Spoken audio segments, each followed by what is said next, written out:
I was in the checkout line at a Home Goods in Cedar Rapids, Iowa, holding a ceramic planter shaped like a dog because my fiancée thought it was charmingly ugly. She'd texted me earlier that morning a picture of it and said we needed it for the new house. Our house. The one we'd just gone under contract for the week before. That's when I got the message. There will be no wedding. Expect a call from my lawyer. I didn't even finish reading it before I knew something had snapped. My hand tightened around the ceramic mutt until I almost dropped it. People behind me probably thought I was doing math in my head, trying to figure out a coupon. But I was counting something else entirely. Every lie, every late reply, every smile that hadn't quite reached her eyes lately. And just like that, I didn't buy the planter. I didn't even walk it back to the shelf. I left it on the counter and walked out. 10 minutes later, I was on the phone canceling the mortgage. 2 days after that, her lawyer called me in a panic, stammering about how things had gotten out of hand and surely we could talk. That's when the floodgates opened. Wild accusations, vague threats, and a story about a pregnancy that didn't match the math. She'd lied. And if you've lived long enough to have an ex-wife, a scar on your chin from a bar fight you didn't start, and an unpaid therapist bill, you learn to spot lies dressed as panic. What caught me wasn't the betrayal.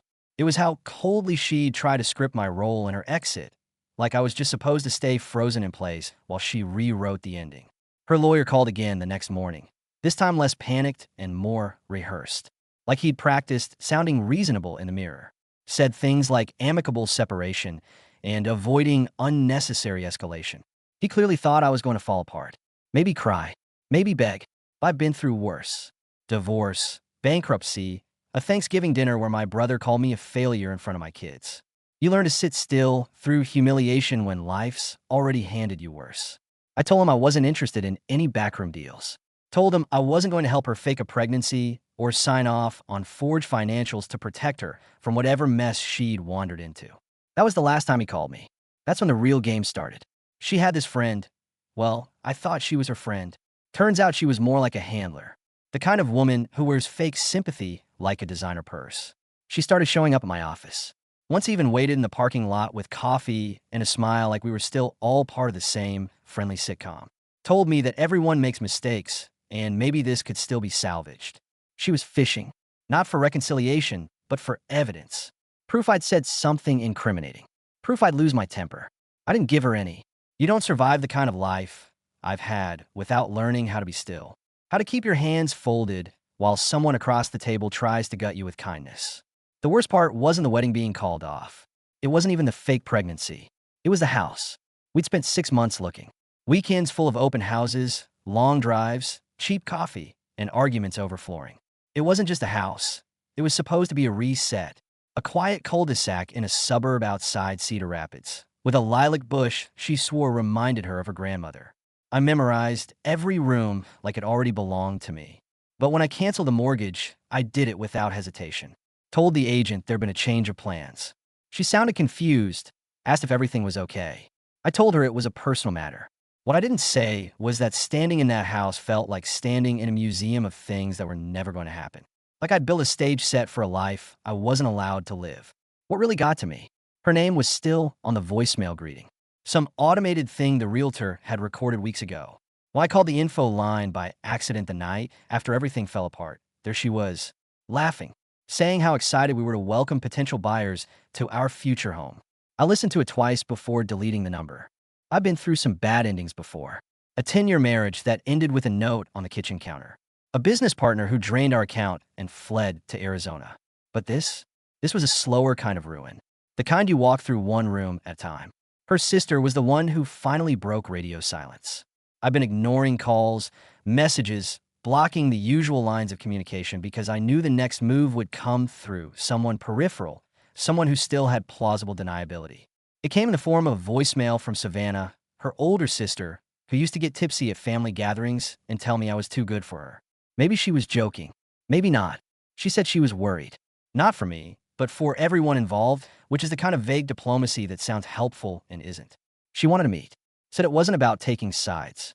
I agreed, mostly because I was tired of replaying the same 3 conversations in my head. We met at a diner off I-380, the kind of place that hadn't changed since the 70s and smelled like burnt toast and old carpet. Savannah looked older than I remembered, or maybe just tired. She got to the point fast. Said my ex-fiancée wasn't well, that she'd been lying about more than the pregnancy, that there were debts, quiet, creeping debts she'd been hiding for years, credit cards under aliases, a personal loan with a cosigner no one in the family recognized. Then she told me something I didn't expect. Apparently, I wasn't the first man she'd done this to. Not the first, almost husband. There had been another, a guy in Kansas City, a pharmacist or something, who disappeared after a similar disaster. Savannah said the story went dead after the guy tried to sue her, and she countered with claims of abuse. No charges stuck, but the damage was done. Reputation gone. Finances drained. It took a full minute for that to sink in. I just stared at my coffee like it might tell me what to feel. I didn't explode, didn't clench my fists or throw my mug. I just nodded, said thank you, paid the bill, walked out into the thick Iowa humidity, and sat in my truck with the engine off. No music, no movement, just the sound of my own breath in a strange, hollow calm. Not anger, not sadness, something colder, a realization. I had seen the storm coming. I just didn't move. I'm not the type to keep journals or write long-winded manifestos, but I do keep records. I have folders, notes, dates, screenshots. I've learned the hard way that memory can be edited, but a screenshot can't. So I got back home. I opened the desk drawer where I'd started tucking away small things weeks before the wedding imploded. I didn't know then why I was doing it.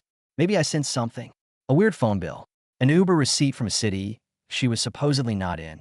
Nothing explosive, just static and a signal. So I'd started saving things quietly, methodically. Now that drawer held a different kind of weight. Inside, the unsigned prenup she never got around to finalizing. A bank statement showing a cash withdrawal 2 days after we got engaged, for $1,000 gone without explanation. A printout of a text she sent to a coworker at 2:14 a.m. Nothing overt, but you don't ask about someone's dreams at that hour unless you're trying to be inside them. I sat there for an hour just sorting through it all, not out of obsession, but clarity. This wasn't about revenge. Not yet. This was about not letting myself be gaslit into thinking I imagined it all. There was one item that chilled me more than anything else. An email she never sent. It was in her drafts. I only saw it because I'd once helped her sync her accounts to our home computer. The message was addressed to a name I didn't recognize, and in it, she described me like I was some unhinged, unstable man. She wrote that if things went wrong, she'd have enough to make him look dangerous. That was when I knew. She wasn't just leaving. She was planning an exit with cover fire. I didn't tell anyone I was going. Not my brother. Not the one friend who still checks in. I just got in my truck, took the highway west, and drove the 2.5 hours to her mother's place in Johnston. She wasn't there, of course. I didn't expect her to be, but I knew her mom would be. A heavy smoker with a shaky voice and a habit of oversharing. The kind of woman who calls everyone hon, even when she's insulting them. I'd spent enough Thanksgivings on that worn plaid couch to know she was loyal, but not discreet. When she opened the door and saw me standing there, she froze. Didn't invite me in, just stared for a long time like trying to decide if she should call someone. I smiled, asked if she had a minute. She stepped onto the porch and lit a cigarette. I asked how her daughter was holding up. She said she didn't know, hadn't heard from her in days. Then she said something strange, something I wasn't prepared for. She said you'd come, the old woman muttered. Said you might try to scare me. I looked her dead in the eye. Told her I wasn't here to scare anyone. I just wanted to understand. And that's when her whole expression changed. She looked tired, like someone who's been keeping a secret and is sick of the wait. She's always been like this, she said quietly. Always dramatic. She talked for a while after that. About how my fiancé had a habit of turning every man she met into a villain when things didn't go her way. About lies. About restraining orders that never went to court. About a friend from college who left the country for a job and never came back. I left with more questions than answers. But one thing was clear. I wasn't the first chapter. I was just the latest draft. Back home, I did something I hadn't done since college. I read every line of a contract. The prenup we drafted in the early months of engagement was still in my filing cabinet, untouched except for the day I printed it. I remember her brushing it off, saying it was too formal, that we weren't that kind of couple. I didn't press. At the time, I took it as romantic. Now, I saw it as the single smartest thing I never got her to sign. There was something sickly empowering about knowing I didn't owe her a cent. That if she tried to come for anything, the house, my savings, the business account I'd started 2 years ago, she'd come up empty. But that didn't stop the paperwork from starting to arrive. First, a letter from her lawyer, full of vague language, shared property, emotional distress, requests for mediation. Then another about damages, supposedly caused by the abrupt end of our engagement. Emotional distress, apparently, had a dollar figure now. $75,000, to be exact. It was like she was suing me for having boundaries. I didn't respond. Not at first. Instead, I made a different kind of call to an old college friend named Dean who'd gone on to become a forensic accountant. He wasn't a lawyer, but he was meticulous. The kind of man who once corrected a vending machine on principle. I sent him the financial inconsistencies I'd found, the hidden transfers, the shadowy loan co-signer. 2 days later, he called me back and said, "You might want to sit down." There was more. Multiple accounts, fraudulent credit activity, even an identity mix-up on one of the applications. Enough for me to realize what was coming wasn't just an ugly breakup. It was a legal storm, a campaign to strip me of dignity, reputation, and if she could swing it, solvency. But Dean had a phrase I've never forgotten.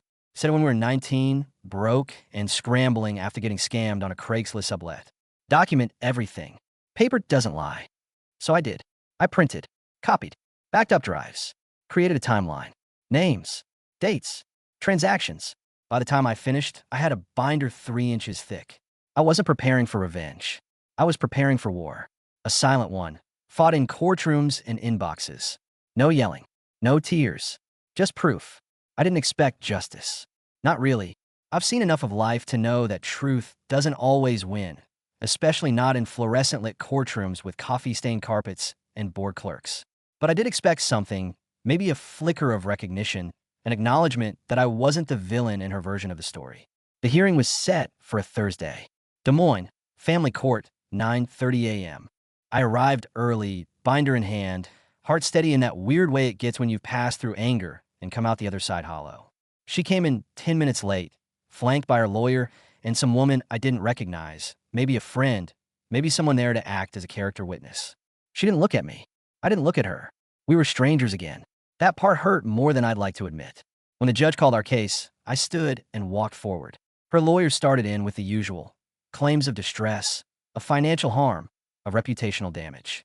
All worded just carefully enough to seem professional, but I could feel the bait underneath, like they were daring me to react. I didn't take it. Instead, I handed over the binder. 3 inches thick, chronologically indexed. Dates, transactions, emails, screenshots. I'd even printed the metadata on the draft email, where she outlined how she'd make me look dangerous if needed. Not to mention the forged application forms for credit under my name. I didn't raise my voice, didn't tell a story, just submitted evidence. When the judge flipped through the first few pages, I saw his face change. Not dramatically, but enough. A shift in the eyebrows, a pause in the breath. He looked at her lawyer like he was rethinking why he got out of bed that morning. They asked for a delay. Needed time to review the volume of materials. Translation. They needed time to build a new strategy now that the truth wasn't abstract anymore. Outside the courtroom, I passed her without a word. She looked at me then, not angry, not sad, just confused, like she'd misjudged the script and couldn't understand how the story slipped out of her hands. I didn't gloat. I didn't smile. I just walked out into the Iowa air, the kind that carries grain dust and silence in equal measure. I didn't roll the windows down because it was warm. I did it because I needed to feel the wind on my skin, to remind myself that I was still here, still breathing, still whole. The silence after the hearing felt different. It wasn't just absence, it was space. The kind that opens up after something breaks and nothing rushes in to replace it. No texts, no calls. Not from her, not from her lawyer. Even Savannah, her sister, went quiet. I think she realized whatever storm was coming wasn't going to be brief or clean. I started sleeping again. Not well, but deeply. The kind of sleep where your brain stops trying to solve unsolvable things. No more dreams of wedding speeches or keys in the ignition of a house I'd never own. Just darkness. Blessed, boring darkness. A week passed, then 2, and then I got the letter.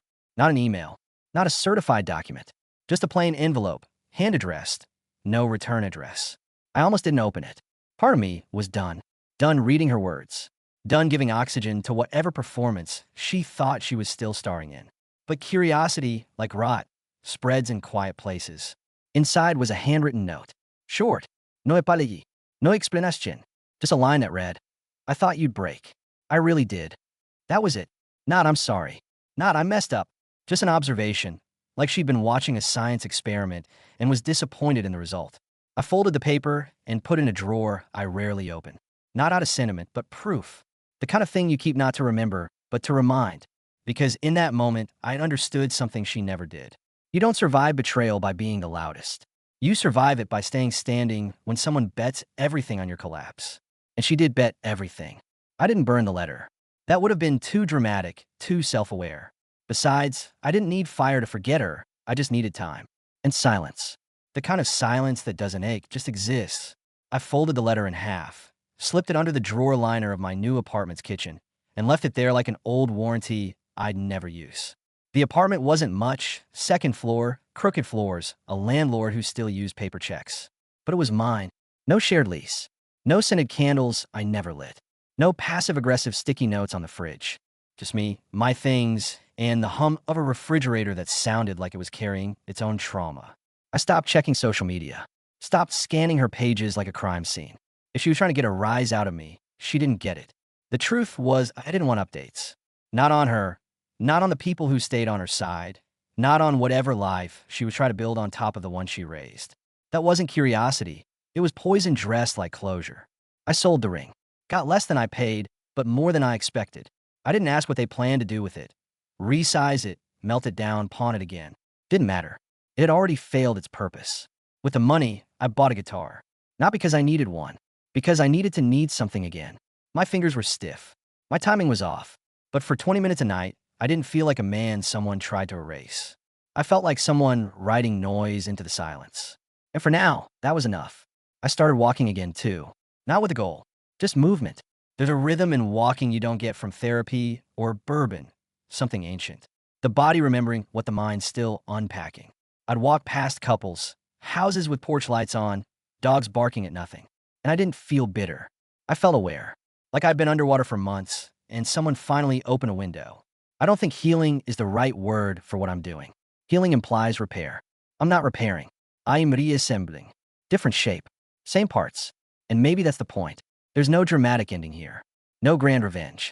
No poetic justice served under fluorescent lights. Life doesn't wrap things up for you. It just keeps going, and you decide whether you want to drag the wreckage with you or leave it by the roadside. I kept a few things. The guitar. A photo of me on the porch of that almost home, back when I still believed we were building something real.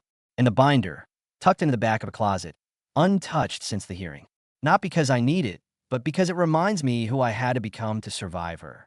I don't hate her. Let me say that again. I don't hate her. Hate takes energy, and I'm done giving her any more of mine. I've learned that not all betrayals are meant to be punished. Some are just meant to be outlived. Some people are storms. They don't mean to destroy. They just don't know how to land. I saw her once, weeks after the dust settled, at a gas station off Highway 30. She didn't see me. She looked thinner, tired, talking to someone on the phone with that same animated face she used when lying to strangers. I watched for maybe 10 seconds, then drove away. No viternis. No bloating. Just a quiet, settled breath. This wasn't the life I planned. But then again, plans are just guesses dressed up in calendars and confidence. What I have now isn't flashy, and it's not the stuff of Instagram posts. But it's mine. And sometimes, that's the only revenge you need. A life rebuilt so quietly, no one even notices you've already won.